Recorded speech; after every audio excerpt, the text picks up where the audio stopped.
Եկեք սրտանց ասենք փառք մեր Տեր Աստծուն։ Որ օրն է, որ դու շատ ուրախանում ես։ Որն է այդ օրը, որ երկի մեջ երգում ենք, սա այն օրն է, որ Տերն ստեղծեց։ Քո համար այդ որն օրն է, որ դու ցնծում եւ ուրախանում ես։ Ես կարծում եմ այն օրը, որ Տերը մեզ փրկեց,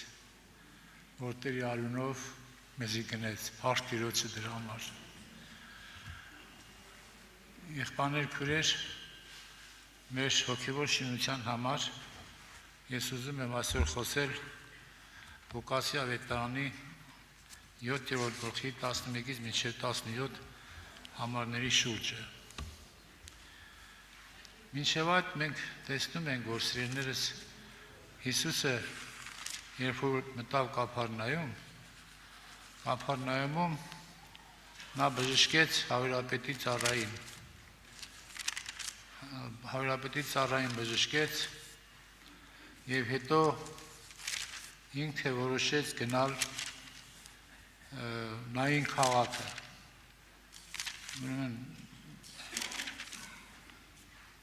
Հрьяաների Նային քաղաքը, որ կարդում ենք 11 համարից 7-րդ գլուխ 11 համար։ Եվ հետևյալ օր, եւ եղավ որ հետևյալ օրը քաղաք մեկ էր թար, որուն անունը Նային էր, եւ անոր հետ կերտային իր աշակերտներն շատերը ու մեծ բազմություն։ Հետարքիր ասիրներս, ինչու համար Հիսուսը գնաց դեպի Նային քաղաքը։ Գիտեք, բավական հեռու էր, նա Կափառնայում քաղաքում էր, Կափառնայումից մինչև Նային քաղաքը մոտ 40 կիլոմետր տարածություն է։ Եվ այդ 40 կիլոմետր տարածությունը Հիսուսը պետք է անցներ ոտքով, նա պետք է ոտքով գնար։ Եվ պատկերացնում եք ինչքան ժամանակ կտևեր, որ 40 կիլոմետր ոտքով այդ մեծ բազմության հետ գնում էին դեպի Նային։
Հիսուսը հանդիպեց Սքոր մի թորի, կարդանք շարունակությունը, ու երբ քաղաքին դրանը մոտեցավ, ահա մեռելը դուրս կհանեին իր մորը մեկ հատիկ տղան, եւ անիկա որբևայրի էր, ու քաղաքին շատ ժողովուրդը անոր հետ էր։ Համարյա ամբողջ քաղաքի ժողովուրդը այդ խեղճ որբևայրի կնոջ հետ գնում էր դեպի գերեզմանոց։ Նրանք գնում էին տղելու այդ որբևայրի կնոջ տղային։ Բայց այստեղ Հիսուսը հանդիպեց այդ թափորին, հանդիպեց որբևայրի կնոջը։ Անիկա տեսնելով խղճաց անոր վրա ու ցավ անոր, մի լար։ Գաղին դպավ ու տաները կեսավ, քեզի կսեմ ելիր, ու մերելով նստավ ու սկսավ խոսիր ու տվավ Զանիկա իր մորը, և ամեն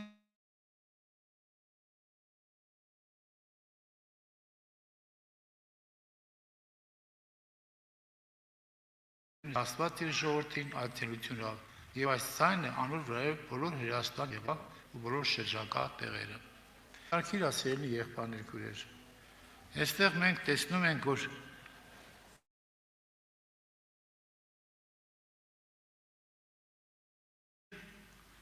եւ մյուս բազմությունը, որ գերեզմանոց է։ Առաջի բազմությունը, որ Հիսուսի հետ էր, նրանք իհարկե չգիտեին ինչի համար են գնում։ Հիսուսը գիտեր միայն։ Նրանք վայելում էին Տիրոջ օրհնությունները եւ ուրախ էին։ Ուրախությամբ էին գնում։ Բայց երկրորդ բազմությունը, որ այս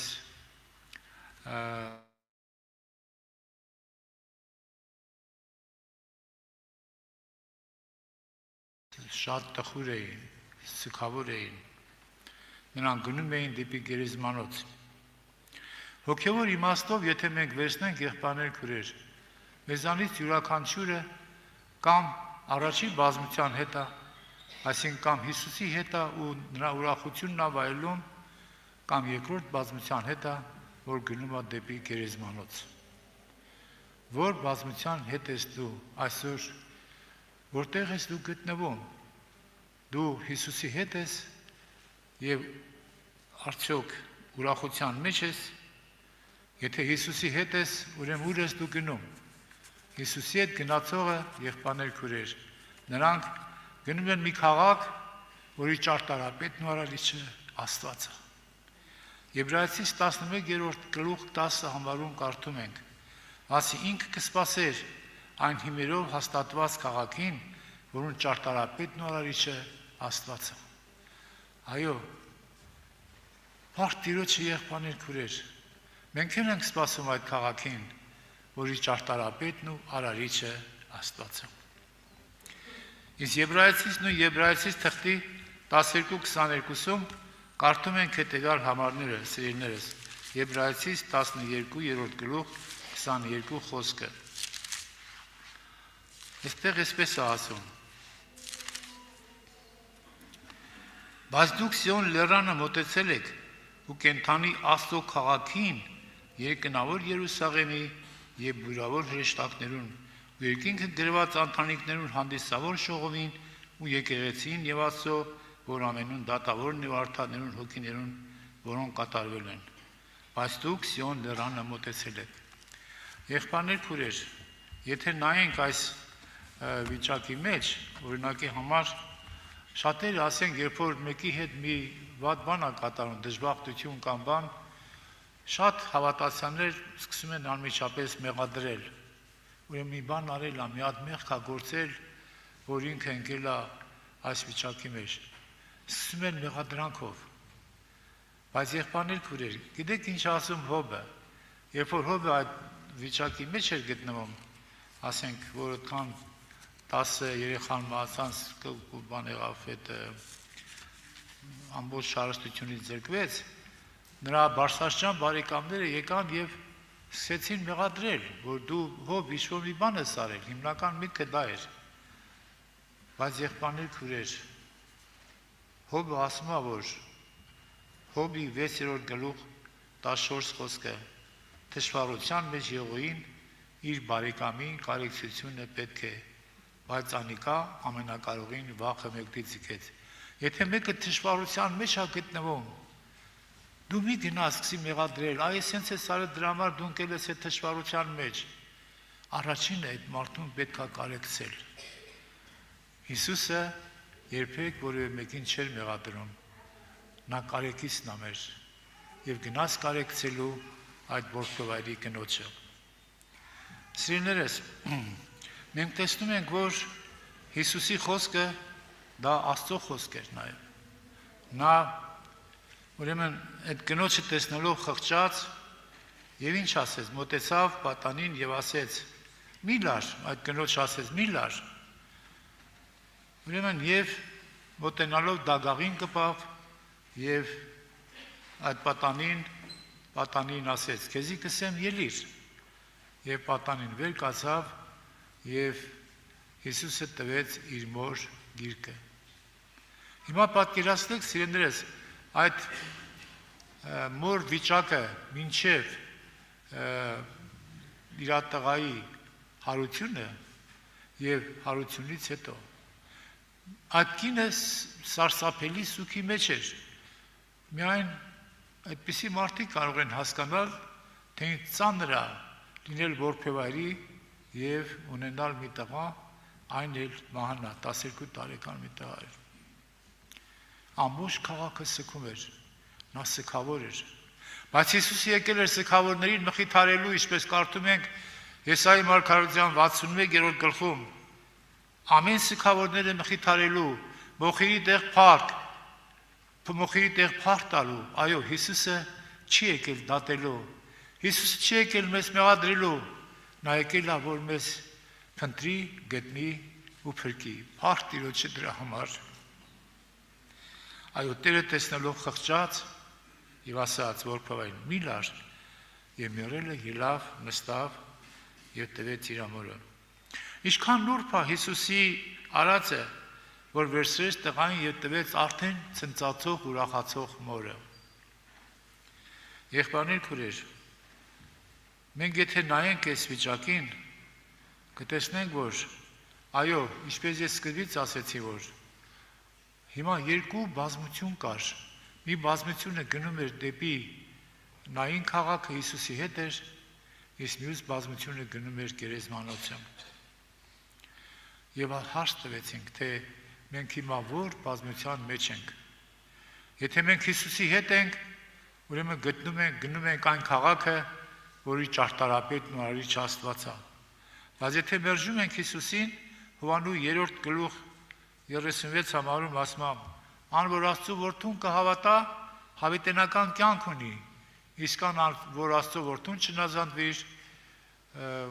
մահը նրա մեջ կմնա, եւ այդ մարդը, եթե չի հնազանդում, ուրեմն դատապարտված է։ Եղբայրներ, քուրեր, որ բազմության մեջ ենք մենք հիմա գտնվում։ Սիրելիներս, երբ որ Հիսուսը տվեց իր ամորը այդ երեխային, այս ամենը ինչ է մեզ հիշեցնում։ Եթե մենք կարդանք առաջին Թեսաղոնիկեցիս թուղթը, այնտեղ կտեսնենք հետևյալը, եղբայրներ, քուրեր, 4-րդ գլխի 13-ից 18 համարներում կարդում ենք. Քանզի եթե կհավատանք, թե Հիսուս մեռավ ու հարություն առավ, նույնպես էլ Աստված ննջեցյալներին Հիսուսով պիտի բերի անոր հետ։ Մասի զայս կզրուցենք ձեզի Տիրոջ խոսքով, թե մենք, որ մինչև Տիրոջ գալուստը ողջ կմնանք, բնավ ննջեցյալներին առաջ չհասնենք, մասի Տերը ինք հազդարության հրամանով հրեշտակապետին ձայնով ու Աստծո փողովը երկինքեն պիտի իջնե եւ Քրիստոսով մեռածները առաջ հարություն պիտի առնեն։ Եթե մենք հալ որ ողջ մնացած ենք, անոսով եկտեղ պիտի հապշտակվենք ամպերով Տիրոջը առջև ելնելու օդին մեջ եւ անպես հավետյան Տիրոջ հետ պիտի լանք։ Ուստի մենք զմեք մխիթարեցեք այս խոսքերով։ Եղբայրներ, քույր, այո, այս ամենը հիշեցնում է այն, որ փեվարի կնոջ այդ ուրախությունը հիշեցնում է մեզ այն, որ կվերադառնա մեր Տեր Հիսուս Քրիստոսը ու մենք կմիանանք մեր սիրելիների հետ, այն մարդկանց հետ, որին մենք ճանաչում ենք եւ նրանք հիմա փառքի մեջ են, կմիանանք եւ մեծ ուրախություն կլինի, եղբայրներ, քույրեր, մեզ բոլորիս համար։ Ուստի հիմա, սիրելի եղբայր եւ սիրելի քույրիկ, դու նայես, թե որ բազմության մեջ ես գտնվում, Հիսուսի հետ ես եւ գնում ես դեպի այն քաղաքը, որի ճարտարապետն ու արարիչ Աստվածը, թե դու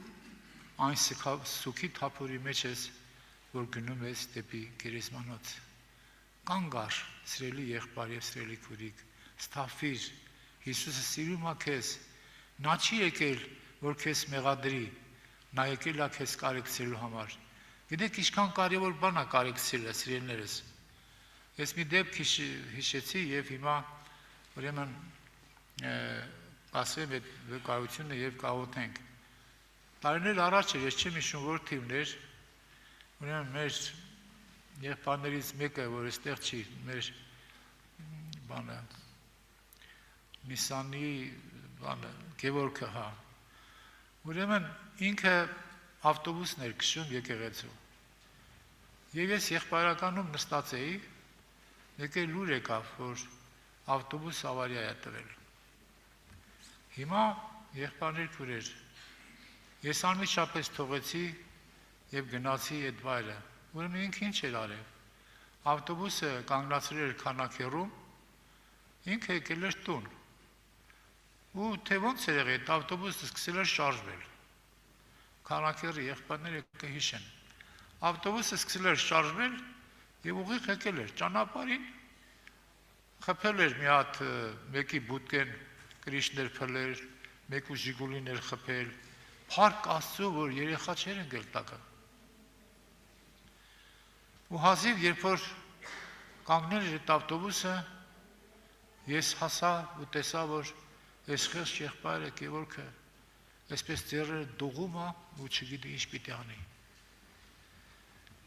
Ինձ էլ որ տեսավ, կարծես թե ես պիտի հիմա ինչքան մեղադրեմ իրան, թե Գևորգ դու ես ինչ ես արել։ Ես ասեցի Գևորգ ջան, ասված քեզ սիրում եմ, փառտուր իրան։ Ոչ մի բան չի եղել, ինչ որ եղել է եկեղեցին կհոգա է ծախսել, մի վախեցիր։ Թող քո թևերը չթուլանան։ Գիտեք ինչքան ուժարավիկ, ուրախությունից ցնծած եւ կարեկցվեց եղբայրներ քուրեր։ Եվ իհարկե այդ բոլոր ծախսերը եկեղեցին վերցրեց իր վրա եւ մեր եղբորը ոչ թե մեղադրվեց եղբայրը, այլ այդ եղբորը ուրախություն տվեցինք։ Եվ շատ հետաքրքիր է, որտեղ որ ինքը լինում էր այդ դեպքը պատմում էր եւ տարածվում էր, որ այո, Հիսուսը չի եկել մեղադրելու, նա եկել է կարեկցելու եղբայրներ քուրեր։ Եթե դու մի կարեկցանքի կարիք ունես, եթե քո սրտի մեջ ցուք ես անում քո վիճակի համար, Հիսուս եկել է սեքավորները մխիթարելու, քեզ մոխիրի տեղ փառք, կոտրած հոգի տեղ պատմության տալու։ Թող Աստված օրհնի քեզ, սիրելի եղբայր եւ սիրելի քույրիկ, այսօր խորհիր, թե դու որ բազմության մեջ ես, թող Տիրոջ անունը փառավորվի։ Ամեն։ Կանգնենք աղոթքի։